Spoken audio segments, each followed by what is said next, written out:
Hello friends, I Kuldeep Sharma welcome you all to today's session of Daily News Answers where we are going to look at the important news from the Hindu as well as the Indian Express. तो students आज है 26 of April and दोनों हिंदू और Indian express की important news को हम cover करेंगे। तो पहले हम एक एडिटोरियल से स्टार्ट करते हैं। तो जो एडिटोरियल हम पहली बार देख रहे हैं वो है the title of the editorial is carrot and stick, और ये जो पर्टिकुलर एडिटोरियल है this is basically regarding the Iran US nuclear deal और the negotiation ongoing for the upcoming Iran US nuclear deal. And ये जो particular Iran US nuclear deal है it is going to be very important for the Middle East, because अगर ये deal fail हो जाती है तो यूएस ने यहाँ थ्रेटन करा है कि वो ईरान के अगेंस्ट में मिलिट्री एक्शन ले सकता है, और उसको प्रूव करने के लिए कि वो इस बार सीरियस है उसने जो उसके बॉम्बर एयरक्राफ्ट है, जो उनके फाइटर जेट्स होते हैं, उन सबको इंडियन ओशन में प्लेस करना स्टार्ट कर दिया है बेसिकली टू प्रेशराइज ईरान। तो यहाँ पे आपको ये समझना पड़ेगा कि ये यूएस ईरान डील की हिस्ट्री क्या है और इसकी शुरुआत कहां से होती है। तो यू शुड नो दिस कि ईरान जो है 1979 के अंदर में इस्लामिक रेवोल्यूशन के बाद एक इस्लामिक रिपब्लिक बन गया था, एंड उस टाइम में जो ईरान का एनिमी नंबर 1 था वो यूएस था, और उसके बाद से ही ईरान ने अपनी न्यूक्लियर पॉलिसी को धीरे धीरे ही सही बट वहां पे इनिशिएट कर दिया था। And finally after years of progress अब फाइनली उसने अपना न्यूक्लियर वेपन बनाने के वो बहुत करीब था।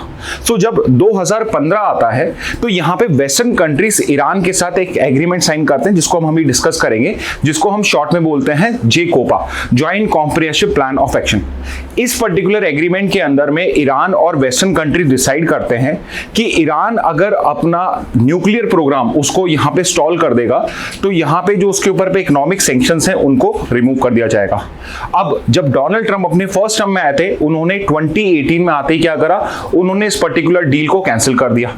तो जब उन्होंने यूनिलैटरली कैंसिल किया तो ईरान ने क्या किया, ईरान ने अपना वापस से न्यूक्लियर प्रोग्राम रन कर दिया, and now we are in 2025 और Iran is very near to developing a nuclear weapon.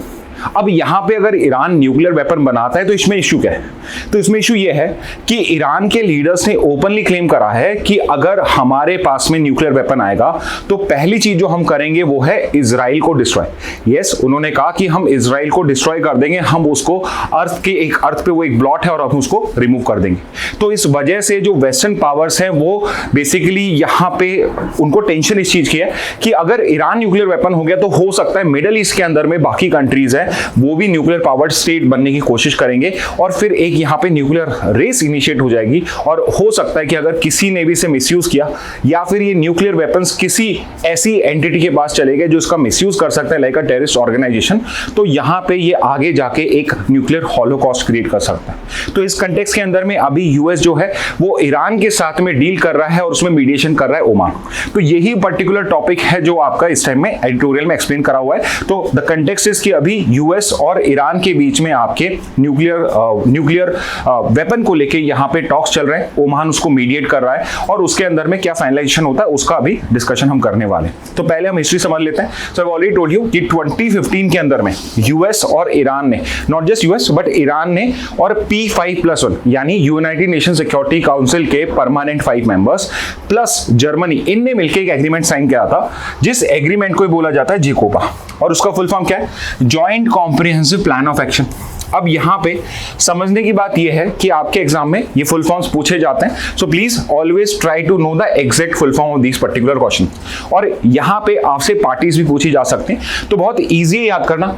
एक तो ईरान हो जाएगा, बाकी परमानेंट 5 मेंबर्स सिक्योरिटी काउंसिल के, एंड +1 है, तो +1 है जर्मनी है जो इसके अंदर में इन्वॉल्व था, और इन सब 6 पावर्स ने मिलकर यहाँ पे ईरान के साथ ये पर्टिकुलर डील करी थी कि अगर यहाँ पे ईरान अपने न्यूक्लियर प्रोग्राम को स्टॉल कर देता है तो उस पे जो इकोनॉमिक सैंक्शंस हैं उनको रिमूव कर देंगे।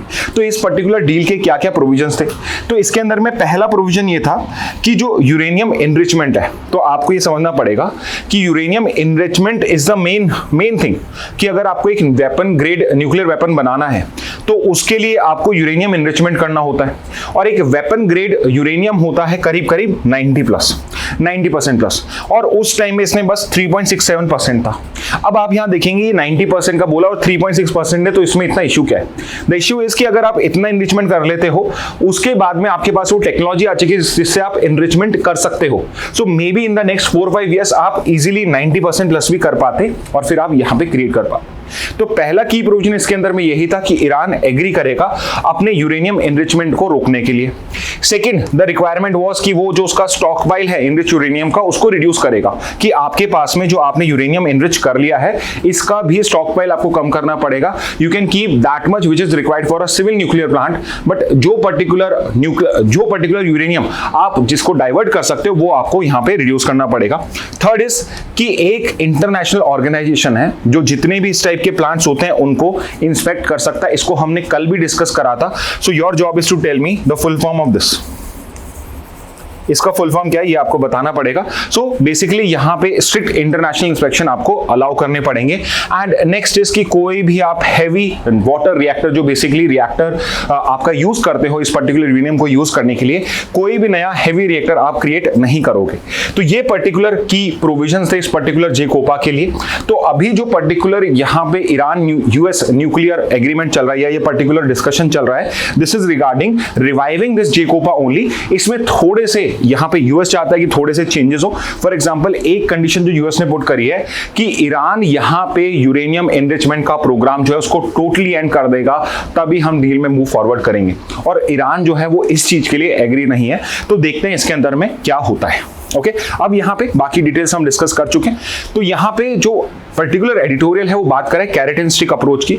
तो carat and stick approach is simply कि आप यहाँ पे कुछ फेवर्स करते हो और उसके एक्सचेंज में आप उसको थ्रेटन करते हो कि ये फेवर्स आप ले लीजिए, अदरवाइज ये स्टिक भी आपके अगेंस्ट में यूज करी जा सकती है। तो कैरेट इज कि बेसिकली अगर न्यूक्लियर प्रोग्राम यहाँ पे आप स्टॉल करते हो तो उस पर्टिकुलर केस के अंदर में जो ईरान के ऊपर पे डिप्लोमेटिक सैंक्शंस लगे हुए, इकोनॉमिक सैंक्शंस लगे हुए हैं, उसका जो मार्केट क्लोज डाउन है बाकी सारी इकोनॉमीज के लिए, उसको ओपन कर दिया जाएगा। और दूसरा है थ्रेट ऑफ मिलिट्री एक्शन, कि आपके जो यूएस है उसने पहले से अपने बॉम्बर एयरक्राफ्ट एक्सेट्रा को इंडियन ओशन में प्लेस कर दिया है। तो इस पर्टिकुलर केस में अगर वो नहीं मानता है so there is a threat of military action. तो यहाँ पे यूएस जो है वो carrot and stick approach use कर रहा है जिस बेसिस पे वो कर सके। इसके अलावा अगर हम इस करंट सिचुएशन या 25 टॉक्स की बात करें तो इसमें मीडिएटर कौन है? सो यू शुड नो कि it is the mediator is the country of Oman. So do you know what is the capital of Oman? वो भी आप बता सकते हैं। कैपिटल ऑफ ओमान क्या है आपकी, वहां पे इसका पर्टिकुलर चल रहा है। इसके अलावा ओमान के अलावा इट इज रोम, जहां पर आपके एक लेवल ऑफ या एक जो लेवल ऑफ टॉक्स हुए हैं वो आपके रोम में हुए हैं। And the second level is happening in the capital of Oman. Okay, तो ये आपकी फर्स्ट न्यूज।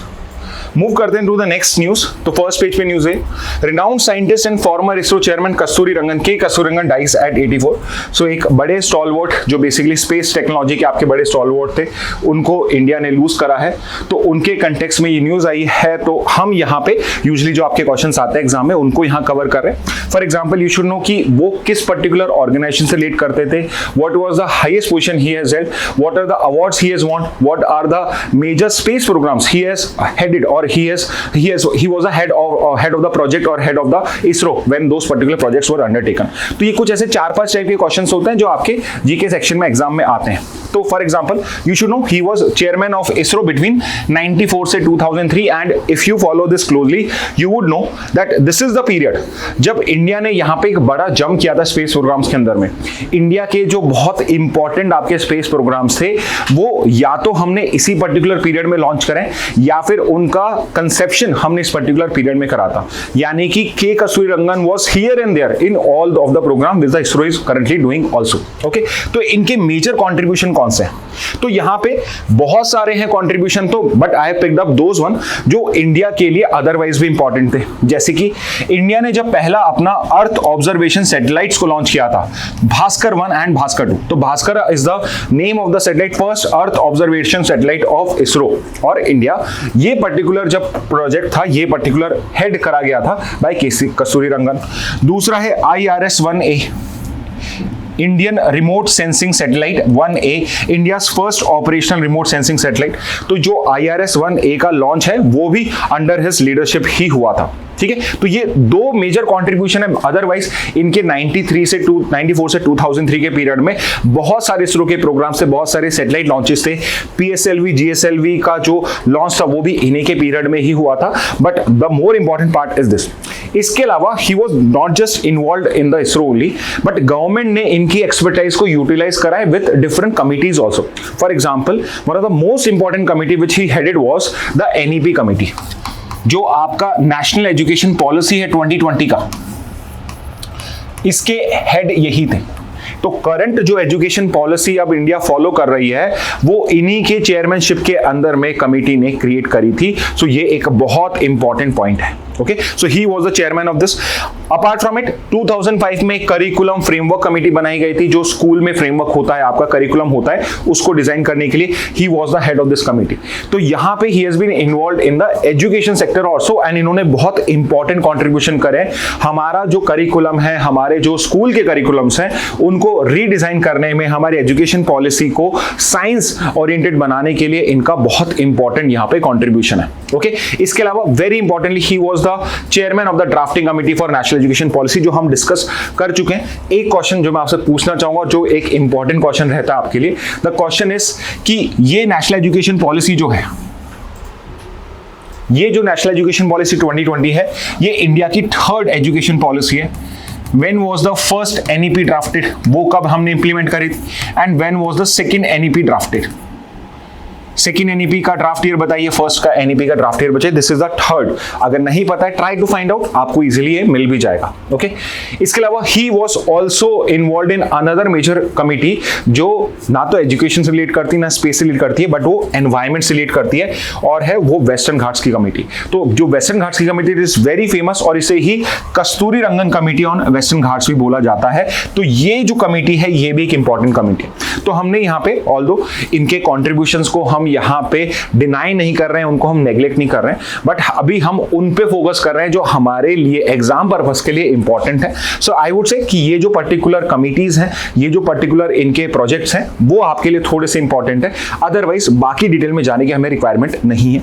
इसके अलावा इनको जो हाईएस्ट सिविलियन अवार्ड मिला हुआ एक, वो है पद्म विभूषण। तो इन्हें पहले पद्म श्री मिला था 82 में, 93 के अराउंड इन्हें पद्म भूषण मिला, और 2000 के ईयर में इनको पद्म विभूषण मिला था। But as of now he has not been awarded Bharat Ratna of India. तो Padma Vibhushan is the highest civilian award which has been given to K Kasturirangan. Okay, move करते हैं नेक्स्ट न्यूज पे। India France to finalize 63,000 crore deal for 26 Rafale M jets on April 28। तो Rafale jet जो है, जो India का, Indian air force का सबसे एडवांस फाइटर जेट है, उसी का जो ये मैरीटाइम वर्जन है, जो आपका नेवल शिप्स के लिए वर्जन है, रफाल एम। 26 रफाल एम का जो डील है, इंडिया और जो फ्रांस है, वो उसको फाइनलाइज करेंगे ऑन अप्रैल 28। यानी कि apart from having Rafale for our Indian air force, हमारी इंडियन नेवी के एयर कमांड के लिए भी अब हम रफाल एम को यहां पे यूज करेंगे। And this is important because ये वर्ल्ड का one of the most advanced aircraft है, फाइटर जेट है। And as you can see कि अभी हमारे पहलगाम के अंदर में इंडिया पाकिस्तान का इश्यू चल रहा है। इन केस आगे कोई बात बढ़ती है तो हमारे लिए ये बहुत ही यूजफुल रहेंगे। इन केस नहीं भी बढ़ती है तो ये कहीं ना कहीं थ्रेट का काम करते हैं। पाकिस्तान कैन ऑल्सो सी कि अगर कल इंडिया के साथ नेवल बैटल होता है तो इंडिया के पास में रफाल एम होंगे, तो वो भी 2 बार सोचेगा कि क्या मुझे यहाँ पे इंडिया से कोई लड़ाई या पंगा लेना चाहिए, नहीं लेना चाहिए। तो यहाँ पे रफाल डील जो है, it's a government to government deal. Usually जो ये डील्स होती हैं वो गवर्नमेंट एंड कंपनीज के बीच में होती हैं, बट यहाँ पे India and France have been good defence partners, और यहाँ पे on behalf of the companies, on behalf of the Rafale company, यहाँ पे आपकी जो गवर्नमेंट है, उन्होंने गवर्नमेंट टू गवर्नमेंट डील करी है यहाँ पे। अब what are the operational advantages of Rafale? Okay, तो रफाल अगर न्यूज में रहा साल भर तो ये इंफॉर्मेशन भी आपके लिए इंपॉर्टेंट हो जाएगी। इन केस इंडिया का अगर वॉर सिचुएशन बनता है या टेंशंस बिल्डअप रहती हैं बाय द टाइम, अगर 1-2 महीने तक, तो ये सारी इंफॉर्मेशन जो है, जो भी आपकी वॉर रिलेटेड इंफॉर्मेशन हो, सारी इंपॉर्टेंट हो जाएगी। तो रफाल जो है उसके ऑपरेशनल एडवांटेज क्या है? पहला तो ये है कि ये मल्टी रोल एयरक्राफ्ट है, मतलब आप एयर टू एयर अटैक भी कर सकते हो, एयर टू ग्राउंड भी कर सकते हो, और इसकी नेवल स्ट्राइक कैपेबिलिटीज भी है। फॉर एग्जाम्पल, आपके जो दो एयरक्राफ्ट कैरियर्स हैं, आपके पास जो 2 एयरक्राफ्ट कैरियर्स हैं, एक तो है INS विक्रांत और एक है आपका INS विक्रमादित्य। ये जो दो आपके एयरक्राफ्ट्स हैं, इन दोनों एयरक्राफ्ट कैरियर्स के ऊपर पे इस पर्टिकुलर रफाल एम को हम यहाँ पे लैंड कर सकते हैं। One of the reason why we are using this particular aircraft, ये पर्टिकुलर डील हम इसलिए कर रहे हैं बिकॉज इनके अंदर में हमारे पास एयरक्राफ्ट कैरियर पे भी लैंड करने की कैपेबिलिटी है। तो यहाँ पे ये एक मल्टी रोल है, डिफरेंट रोल्स के अंदर में आप इसे यूज कर सकते हो। इसके अंदर में एडवांस रेडार सिस्टम है, सेंसर फ्यूजन है, इलेक्ट्रॉनिक वॉरफेयर आपकी इसकी कैपेबिलिटीज हैं, तो इसको यूज किया जा सकता है। And it has a better carrier compatibility than US का F/A-18 सुपर हॉर्नेट, तो उससे बेटर कैरियर कैपेबिलिटी भी है, तो इसलिए हम इसको यहाँ पे कर रहे हैं। Okay, so this is regarding Rafale के लिए मैंने इतना इंफॉर्मेशन रखा आपके लिए। आई थॉट कि बिकॉज इंडिया फ्रांस का डील हुआ है तो थोड़ा सा इंडिया फ्रांस के जो पर्टिकुलर हमारी डिफेंस पार्टनरशिप रही है उसके हम डिस्कस कर लेते हैं। तो यूजुअली हम बात करते हैं, जब भी हम इंडियन डिफेंस हिस्ट्री की बात करते हैं, हमारे लिए सबसे इंपॉर्टेंट दिखता हमें रशिया या यूएसएसआर। बट एक कंट्री जो हमेशा से इंडिया के साथ खड़ा रहा है उसके बुरे टाइम में, that is been France also. अब चाहे वो इंडिया का पहला न्यूक्लियर यहाँ पे टेस्ट हो जो पोखरण 1 किया था, चाहे इंडिया का सेकंड न्यूक्लियर टेस्ट हो जब हमने पोखरण 2 किया था, दोनों टाइम में it was France which supported India कि India is a responsible country and अगर इंडिया न्यूक्लियर पावर बनता है so this is going to be in totality it is going to be good for the whole of the world also. और यहाँ पे France जो है हमेशा हमें जो भी डिफेंस की कोई रिक्वायरमेंट हुई है हमें सपोर्ट करता रहा है। Okay, so for example you must have heard of this particular plane mirage 2000, very famous plane. ये जो प्लेन है 1980s में हमने फ्रांस से एक्वायर करना स्टार्ट किया था और कारगिल के अंदर में ये पर्टिकुलर जो फाइटर जेट था, this was the hero of Kargil war because it helped us in basically recontrolling the tigers etcetera. Next is the very famous Rafale 2016 में हमने डील करी थी, करीब 63 प्लेन्स की डील थी एंड करंटली जो सबसे एडवांस फाइटर जेट हमारे पास है वो रफाल ही है जो भी हमने फ्रांस से लिए। थर्ड इज स्कॉर्पियन सबमरीन्स, तो ये डीजल सबमरीन्स है, डीजल इलेक्ट्रिक सबमरीन्स है। इंडिया का एक प्रोजेक्ट 75 है, प्रोजेक्ट 75 है जिसके अंदर में हमने diesel electric submarine 6 diesel electric submarines का कॉन्ट्रैक्ट जो था वो फ्रांस को दिया था और उसने स्कॉर्पियन क्लास मतलब वहां की जो सबमरीन्स उनको स्कॉर्पियन बोला जाता है, इंडिया के अंदर में वो प्रोजेक्ट 75 के अंदर में हमने एक्वायर करी है। तो ये सबसे रिसेंट मेजर डील्स हैं जो आपसे डायरेक्टली पूछी जा सकती हैं। इसके अलावा अगर बात करी जाए कि इंडिया के पास में अभी कौन कौन से आपके फाइटर जेट्स हैं जो यूज करे जाते हैं, तो सबसे ऊपर रफाल आएगा जो सबसे ज्यादा एडवांस है। उसके अलावा सबसे लार्जेस्ट नंबर आपके पास जो है वो सुकोई 30 MKI का है।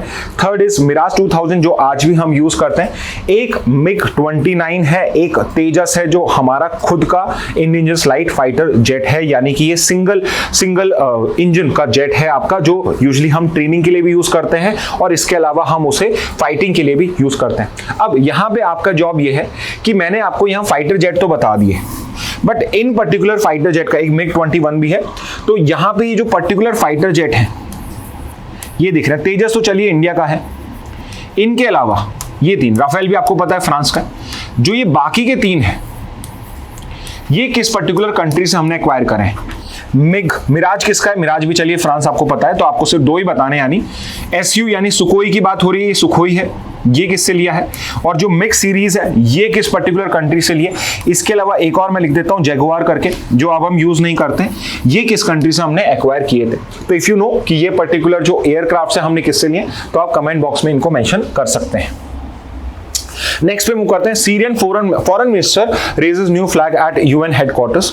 तो यहाँ पे सीरिया के अंदर में अभी रिसेंटली आपकी गवर्नमेंट चेंज हुई है। So earlier there was Bashar al Assad, और असाद जो पर्टिकुलर आपकी डायनेस्टी थी वो ही वहां पे रूल कर रही थी, और अब वहां पे HTS करके जो ग्रुप है वो पर्टिकुलर ग्रुप जो एक रिबेल ग्रुप था वो पावर में आ चुका है। एंड यहाँ पे after coming to power after it has been 10 months now, अब यहाँ पे उनके जो foreign minister he has gone to UN और वहां पे उन्होंने सीरिया का जो नया फ्लैग है उसको वहां पे रेस करा है। तो ये वो पर्टिकुलर फ्लैग है। I could found 1 picture only, अभी इसकी ऑफिशियल पिक्चर नहीं आई है, जब भी आएगी आप उसको देख सकते हैं। बट इसके अंदर में आप 3 स्टार, पहले 2 स्टार के आपके फ्लैग्स थे, अब उसके अंदर 3 स्टार करा है। अब ये जो पर्टिकुलर फ्लैग है ये इन्होंने इसलिए यूज करा है because this particular flag was a symbol of resistant movement against असाद। तो असाद के अंदर अगेंस्ट में जो आपका रेजिस्टेंट मूवमेंट चल रहा था उसका ये सिंबल बन गया था, और यहाँ पे they are sending a message कि अब जो नया Syria Syria, the new Syria, वो इस पर्टिकुलर इवेंट से, इस पर्टिकुलर रेवोल्यूशन से निकल के आया है। एंड यहाँ पे जो पर्टिकुलर बशर अल असद गवर्नमेंट है वो इसकी हिस्ट्री हो चुकी है और अब एक नया सीरिया जो है वो इमर्ज होके आ रहा है। अब यहाँ पे जो पर्टिकुलर एक्ट है ये इंपॉर्टेंट इसलिए भी है बिकॉज बशर अल असद जो है उसकी जो गवर्नमेंट थी उसके ऊपर पे ह्यूमन राइट वायलेशंस के यहाँ पे केसेस या उनके एलिगेशंस लगे हुए थे और यहाँ पे बहुत सारी वेस्टर्न कंट्रीज ने उनके अगेंस्ट में सैंक्शंस लगाए हुए थे।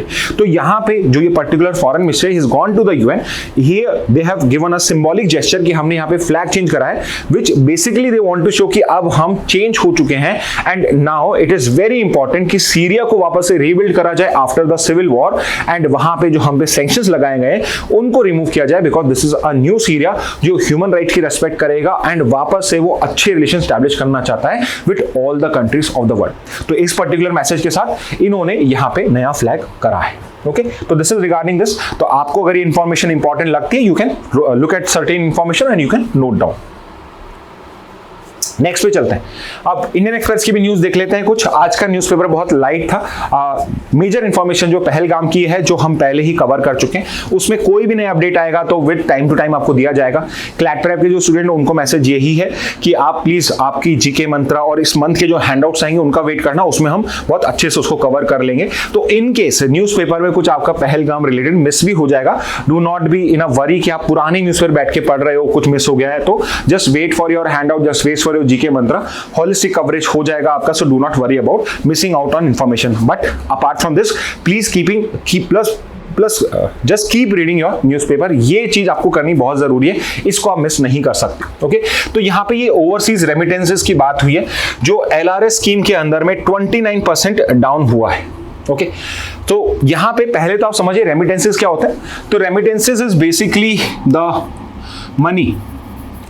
मनी कह लीजिए या कैश कह लीजिए या इनकम कह लीजिए which is either coming into India, तो उनको इनवर्ड रेमिटेंसेस बोला जाएगा, या गोइंग आउट जिनको आउटवर्ड रेमिटेंसेस बोला जाएगा। So remittances is basically money और income which is either coming inside India और going outside India by a resident of India या सिटीजन ऑफ इंडिया, कैसे भी लगा लीजिए। बेसिकली रेमिटेंसेस इज कि अगर मैं लेट्स से कि मैं यूएस में वो जॉब करता हूं और मैं अपना पैसा यहां इंडिया में भेज रहा हूं तो वो इंडिया के लिए इनवर्ड रेमिटेंसेस हो जाएगा।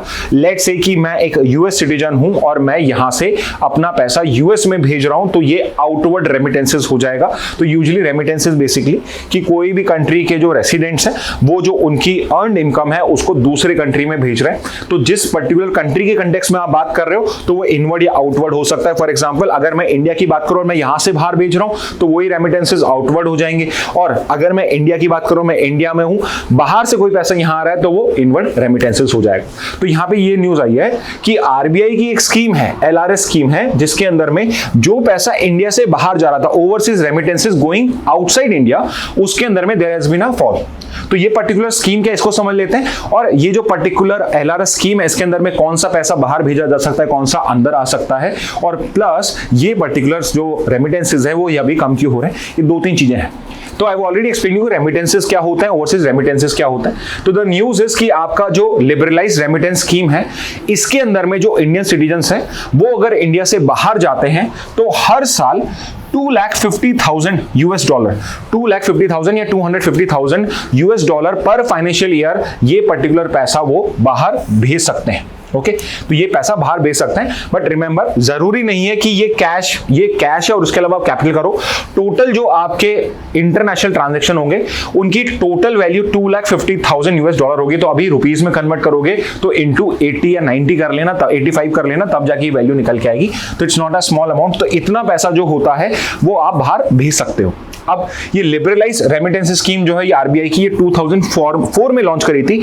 इससे पहले बहुत ज्यादा स्ट्रिक्ट रजीम थी इसके अंदर में कि अगर आपको पैसा बाहर लेके जाना है तो आपको उस पैसे के लिए आरबीआई से परमिशन लेनी पड़ती थी। अब क्या है, जब तक आप 2,50,000 तक का रेमिटेंस बाहर भेज रहे हो उसको आपको रिपोर्ट करने की रिक्वायरमेंट नहीं है। इससे ऊपर है तो आपको आरबीआई से परमिशन लेनी पड़ती है। ओके, अब इसके अंदर में क्या क्या पर्पसेस के लिए आप इतना पैसा भेज सकते हो। So obviously if you are travelling abroad, tourism के लिए जा रहे हो तो उसके लिए कर सकते हो।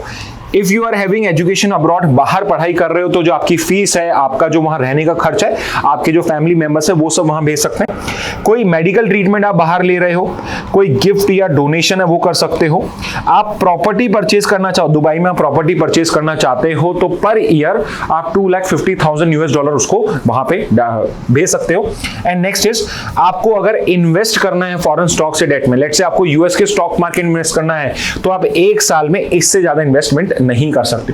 Although it's a very big amount, but still इससे ज्यादा आप नहीं कर सकते हो।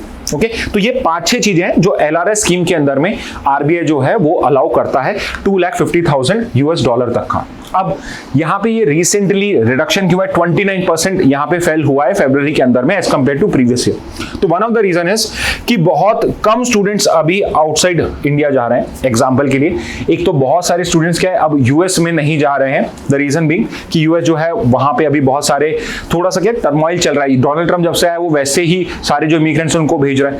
अभी उसने जो बहुत सारे स्टूडेंट्स वहां पे थे उनको, जिन्होंने थोड़ा बहुत भी प्रोटेस्ट करा उनको वापस भेज रहे हैं। तो यहाँ पे जो इंटरनेशनल मार्केट है, एटलीस्ट यूएस का जो एजुकेशन मार्केट है, उसमें जो इंडियन स्टूडेंट्स हैं उनका यहाँ पे जो ट्रस्ट है वो ब्रेक डाउन हुआ है। तो इसलिए एक तो यूएस मार्केट गया। दूसरा एक और रीजन है कि अभी because of certain global turmoil, इस वजह से भी जो आपका रशिया या यूक्रेन, यहां पर भी बहुत सारे इंडियन स्टूडेंट जाते थे, वहां पे भी स्टूडेंट्स नहीं जा रहे। एंड द थर्ड इज कि जो पर्टिकुलर ये मार्केट है, ऑस्ट्रेलिया है, कनाडा है, यहां पे कुछ ऐसे केसेस हुए हैं जिसके अंदर में there was totally a fake university, और उन्होंने वहां पे उन स्टूडेंट्स को बुला लिया, it was basically a scam, उन्होंने वो पैसे खाए and finally they could not find any remedy out of it. तो इस वजह से उनका पैसा भी गया, तो वो स्कैम हो सकता है इस चक्कर में, इस वजह से भी वहां पे रिडक्शन हो रहा है। तो बहुत सारे फैक्टर्स हैं, बट अगर एक जनरलाइज करा जाए तो फ्यूअर स्टूडेंट्स बाहर जा रहे हैं, इस वजह से भी बहुत सारा पैसा जो है वो बाहर नहीं जा रहा है। एंड दूसरा है ग्लोबल अनसर्टेनिटी की वजह से बहुत सारा ट्रेवल पोस्टपोनमेंट भी हो रहा है। तो जगह जगह पे इश्यूज चल रहे हैं, तो बहुत सारे लोग जो ट्रैवल प्लानिंग कर रहे थे डिफरेंट कंट्रीज की, तो वो भी नहीं जा रहे हैं। तो यहाँ पे मेजर 2 रीजन आपके ट्रैवल और एजुकेशन अब्रॉड है, जिस वजह से आपका यहाँ पे जो पैसा है या ओवरऑल ओवरसीज रेमिटेंसेज हैं वो रिड्यूस हुए हैं। ओके, नेक्स्ट पे आते हैं मिसिंग द शॉट। तो यहाँ पे आपका ये एक एडिटोरियल है इंडियन एक्सप्रेस में, अच्छा एडिटोरियल आया है, और यहाँ पे they are basically talking about कि वर्ल्ड ओवर वापस से वैक्सीन को लेके हेसिटेंसी हो रही है। स्पेसिफिकली यूएस के अंदर में कुछ ऐसे लीडर्स यहाँ पे या कुछ ऐसे मिनिस्टर्स अपॉइंट करे गए हैं जो खुद यहाँ पे वैक्सीन को सपोर्ट नहीं करते हैं। दे फील लाइक कि जो वैक्सीनेशन है ये कॉन्स्पिरेसी थ्योरी है, इससे प्रोबेबली कोई और हेल्थ इश्यूज हो सकता है and building a natural immunity is better.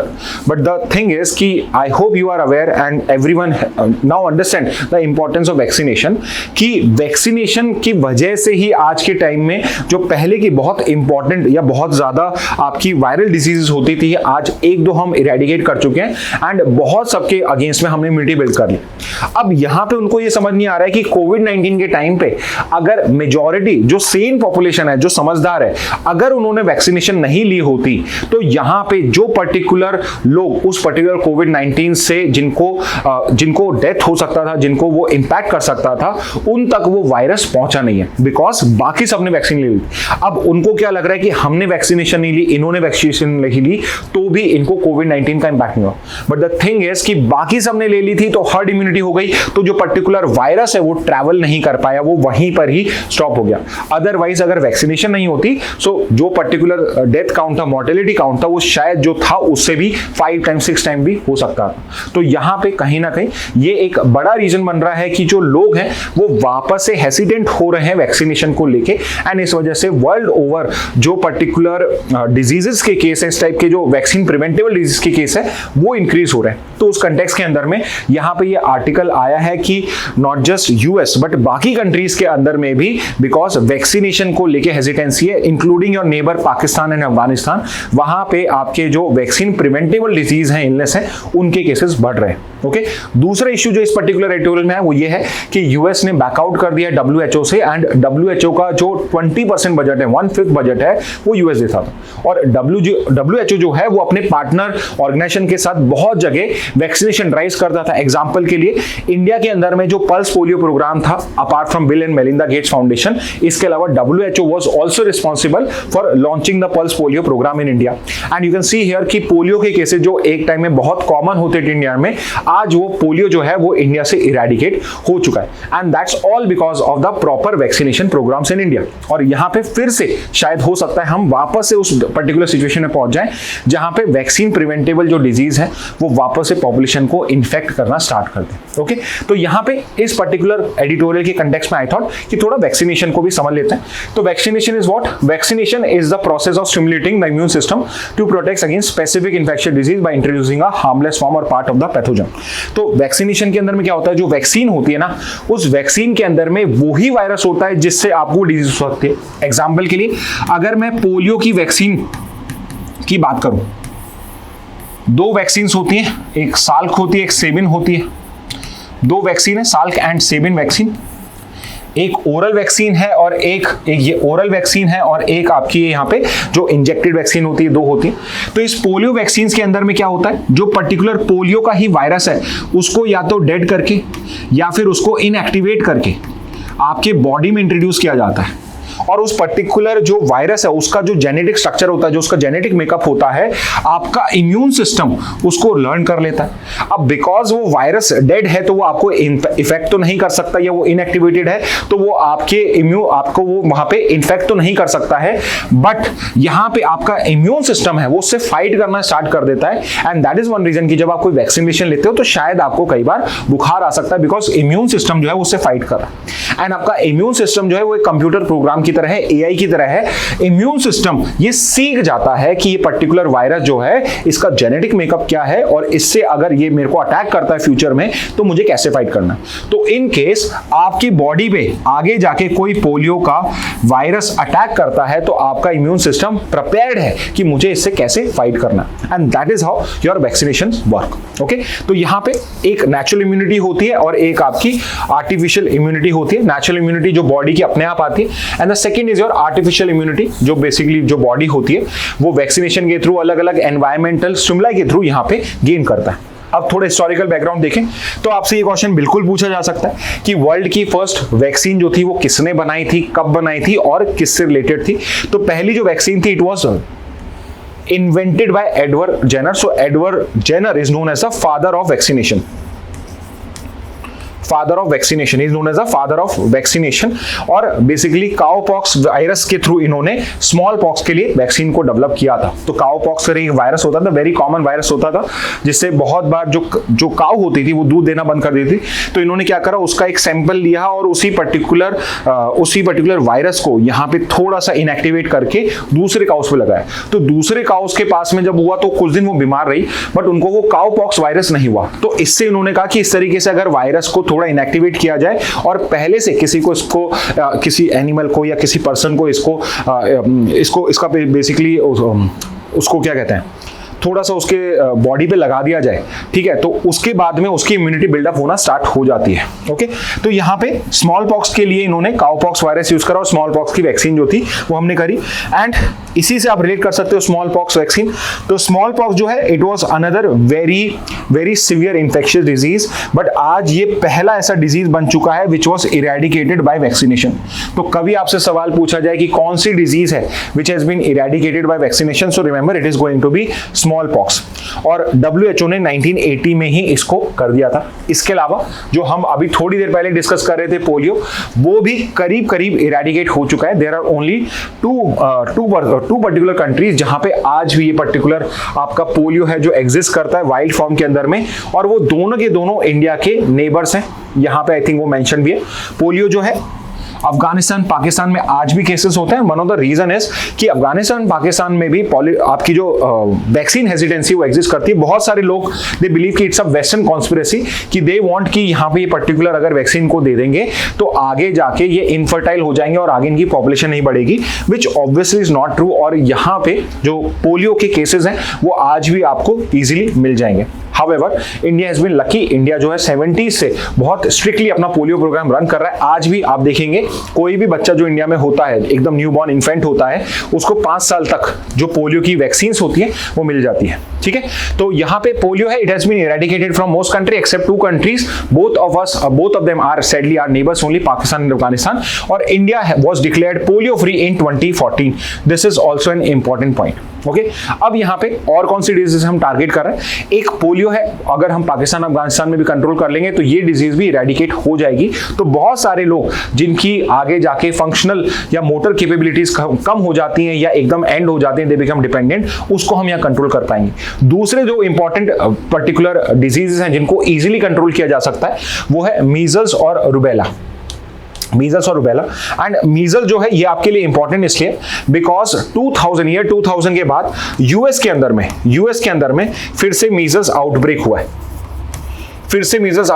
And that's one reason is कि after Covid, after this particular pandemic, वहां पे वैक्सीन हेसिटेंसी बढ़ी है, वहां पे फेक इंफॉर्मेशन जो है, फेक न्यूज जो है उस वजह से, एंड मेनी लीडर्स, जैसे एक पर्टिकुलर पर्सन है आपके कैनेडी जूनियर जो अभी वहां पे हेल्थ सेक्रेटरी बने हुए हैं और वो वैक्सीन को सपोर्ट नहीं करते हैं। उनके बहुत ही वियर्ड से आइडियाज हैं, ही सेज की आई डोंट नो, बहुत सारी चीज उल्टी सीधी बातें करते रहते हैं वो, और वो वैक्सीन में बिलीव नहीं करते हैं। तो उन्होंने जो हेल्थ प्रोग्राम है उसी में जाके वो स्पीच देने लग गए कि वैक्सीन जो है इट्स बेसिकली फेक। यहाँ पे जो फार्मा कंपनीज है ये सिर्फ पैसे अर्न करने के लिए वैक्सीन करते हैं। सो यू कैन अंडरस्टैंड कि इस वजह से बहुत सारे पेरेंट जो हैं जो इजीली इन्फ्लुएंस हो जाते हैं, उन्होंने मीजल्स की वैक्सीन ही लगाई और उस वजह से वहां पे एक बड़ा मीजल्स आउटब्रेक हुआ है जो इजीली आप वैक्सीनेशन से आप कंट्रोल कर सकते हो।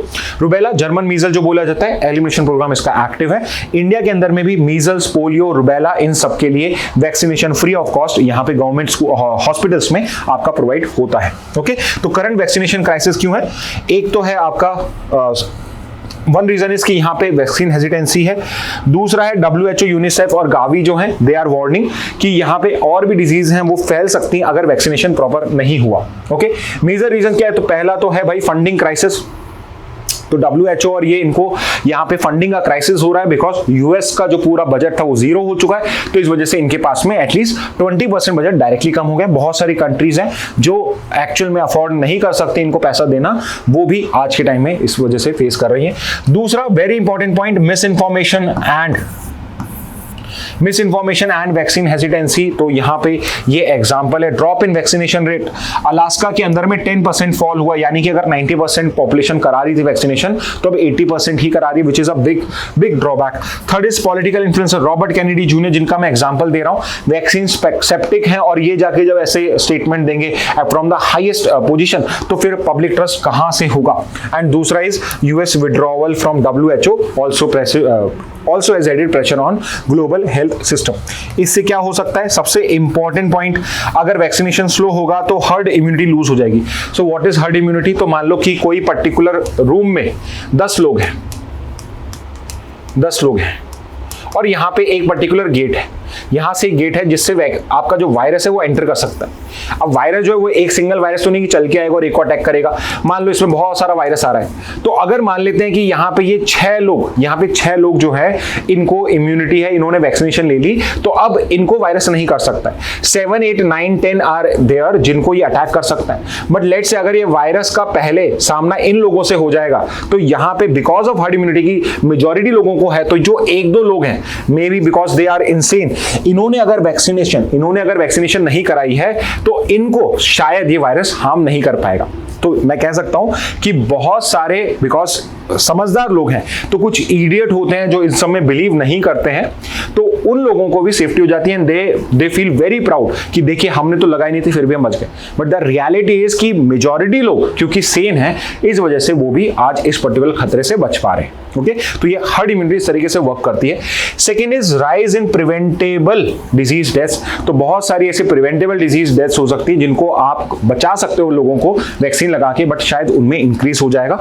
ऑब्वियसली इससे हमारा हेल्थ सिस्टम भी होगा। And risk of reemergence of eradicated disease, जो डिजीज इरेडिकेट हो चुकी है। अब आप ये समझिए कि पोलियो जब इरेडिकेट कर दिया गया, इसका मतलब ये नहीं है कि इंडिया में पोलियो का केस नहीं होगा, बट इंडिया के अंदर में 2014 के बाद 2014 के बाद एक क्राइटेरिया होता है कि 1 लाख पॉपुलेशन में अगर 1000 केसेस से ज्यादा हैं तो वहां पे बोला जाएगा कि अभी इरेडिकेट नहीं हुआ है। लेट्स से अगर there is 1 case in let's say 10,000 people, तो मैं उसको इरेडिकेट मानूंगा, यानी बहुत ज्यादा कम है।